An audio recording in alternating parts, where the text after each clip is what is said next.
সকলকে আবারও আমন্ত্রণ ক্রিমিনাল জাস্টিস প্রোগ্রাম দেখবার জন্য। আমি solicitor Shafiul Azam, principal of Azam and co solicitors, এবং আমার সাথে আছেন আমার colleague barrister Lynn টাউনলি।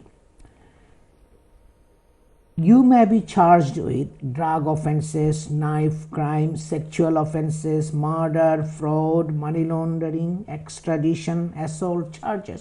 Different types of আপনার allegation আসতে পারে একজনের বিরুদ্ধে, সেটা fraud না শুধু, many different types of allegations police can bring against you, but in the end যখন পুলিশ এটা প্রুফ করতে পারবে না কোর্টের মধ্যে আপনি innocent, যখন আপনাকে গিলটি প্রুফ করতে হবে কোর্টের মাধ্যমে এবং তখনই আপনি ওই অফেন্সের জন্য গিলটি হবেন। Unless that time you are innocent.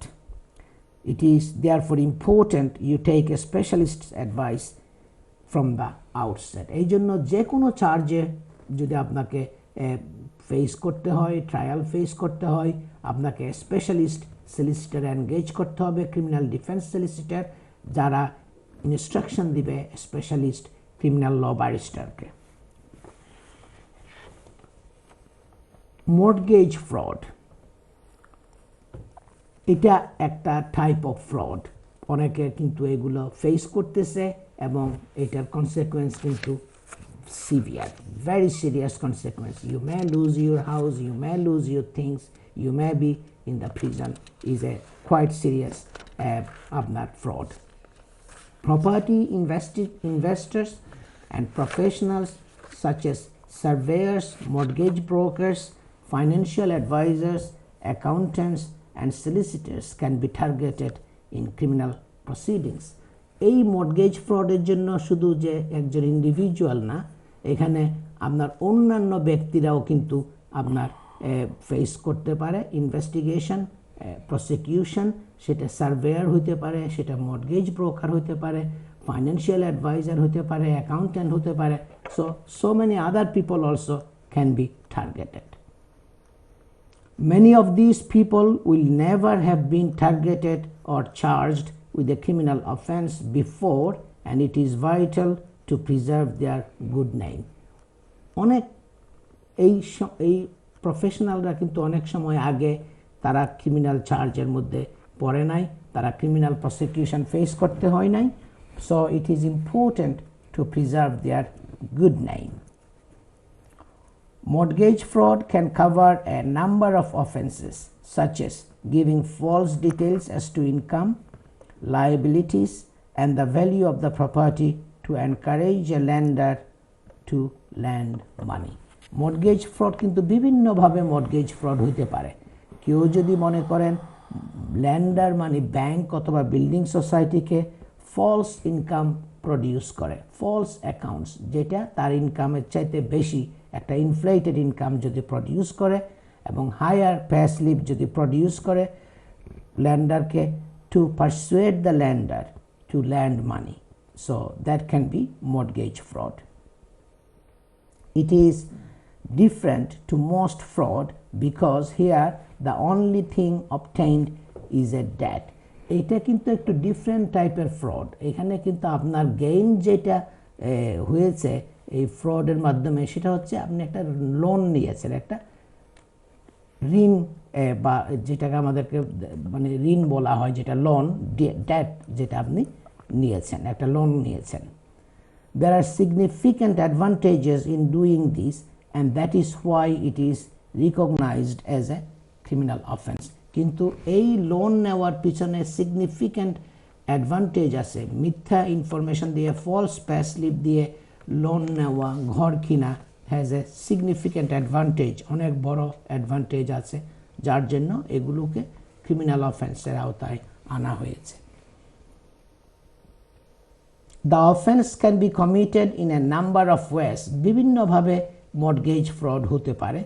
It can be said that you made misrepresentations on the form such as overstating your income with false pay slips, inflating the value of the property,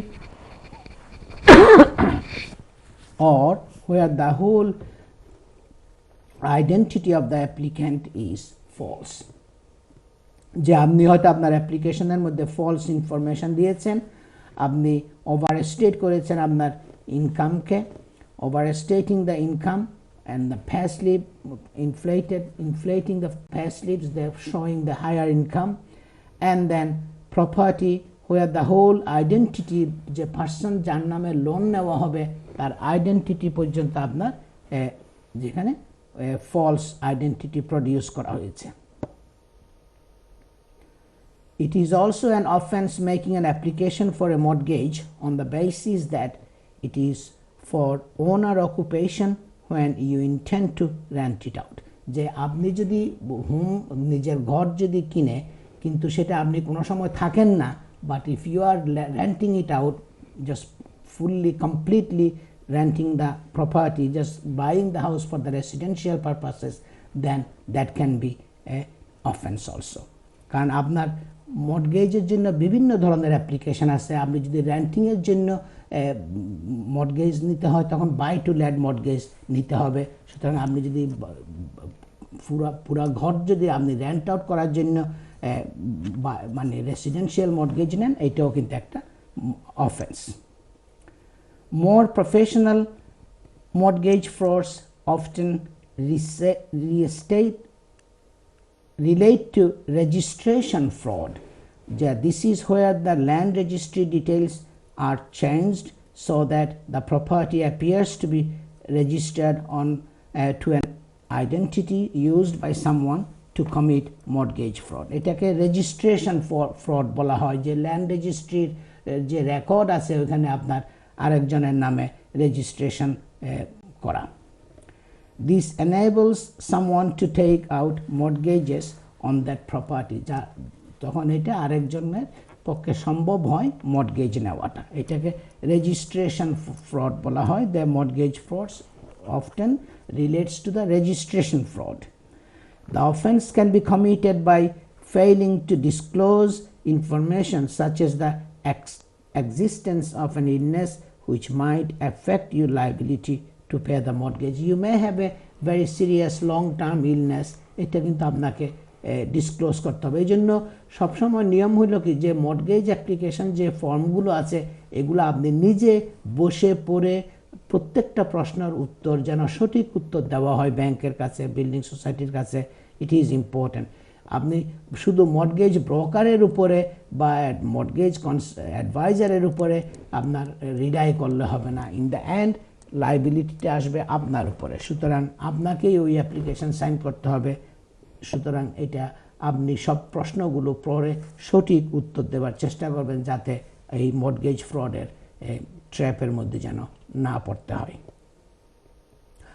I will pass to my colleague Barrister Lynn Townley to talk on fraud.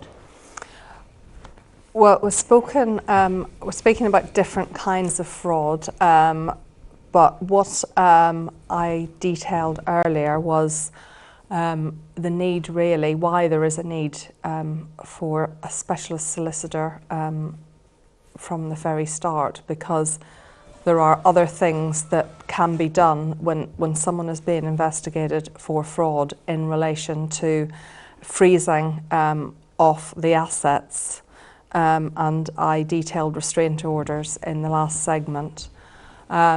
But another thing that can be done as well at an early stage in proceedings is that if there's any cash that are found in an early search of someone's premises, the police also have a power to seize the cash, and that can be really before any proceedings or before you might be aware that proceedings are beginning.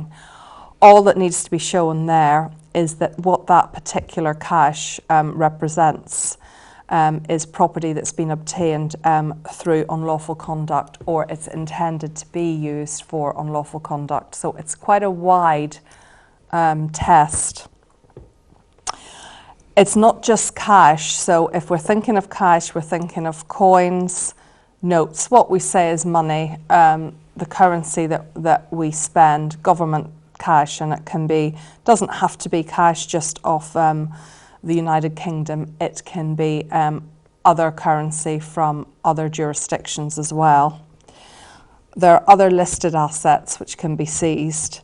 That includes precious metals, precious stones, watches, artistic works, face value vouchers, so for example betting or casino slips that can be exchanged for a sum of money, or postage stamps.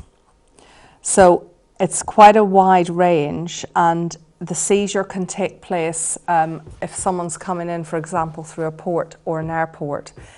If they're found to have a sum of money on them that is believed to represent, or that the enforcement authorities believe that that's property from unlawful conduct, or it's going to be used for unlawful conduct, then the property can be seized and taken then from the person, and then the police need to go to make an application for the further seizure and to hold that property before the magistrates' court, so the lower court.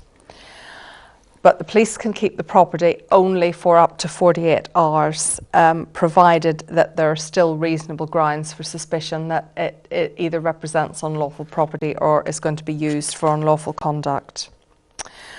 So the application then must be made before a magistrate's court within 48 hours. Allowances are made for bank holidays and public holidays.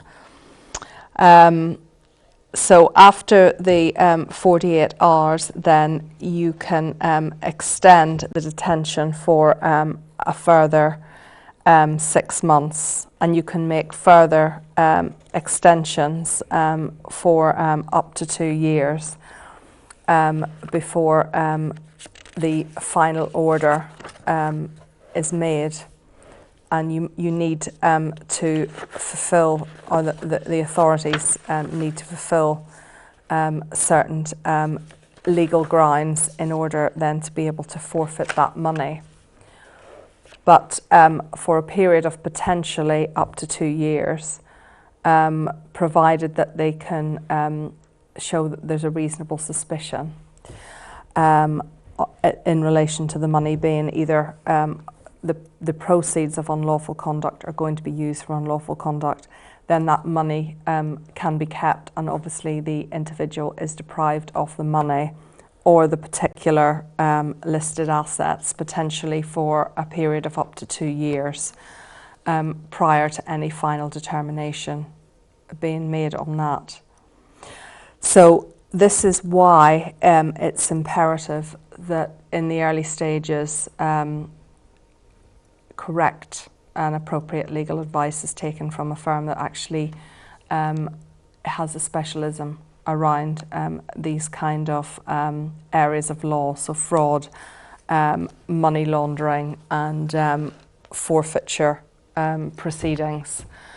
Because what this can do is actually see someone being removed or their assets being removed from them for quite a period of time, and it may be that at the end of the day there are no criminal proceedings, or indeed it's found that there are no grounds for the seizure or the continued seizure. So that's why you need to take advice at an early stage. So the items which can include cash, but it's also things like it's jewellery, works of art. It's kind of what this does. This refers more to portable assets. In relation to having a restraint order, that relates more to assets which are not portable, so things within bank accounts, houses or other property like that. But the actual seizure relates to assets that can physically be removed.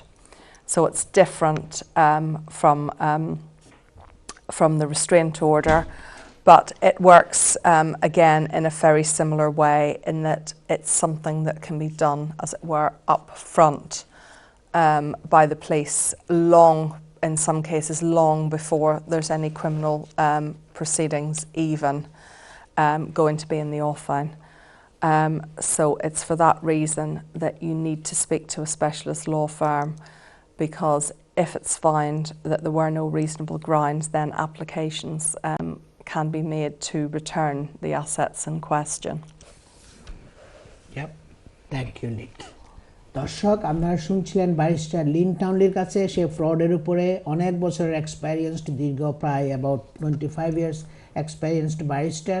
উনি আপনার criminal ল, যারা ব্যারিস্টারি পড়াশোনা করেন London ইউনিভার্সিটিতে তাদেরকে criminal ল পড়ান, plus ওনার দীর্ঘ experience crown prosecution সার্ভিসে বিগত জীবনে সিনিয়র ক্রাউন প্রসিকিউটর এবং অ্যাডভোকেসি ম্যানেজার হিসেবে কাজ করেছিলেন সিপিএসে। আমরা শর্ট একটা ব্রেকে যাচ্ছি, ব্রেকের পরে আবার ফিরে আসব। আমি solicitor Shafiul Azam, principal of Azam and solicitors, এবং আমার সাথে আছেন আমার কলিগ ব্যারিস্টার লিন টাউনলি। সবাই আমাদের সাথেই থাকুন।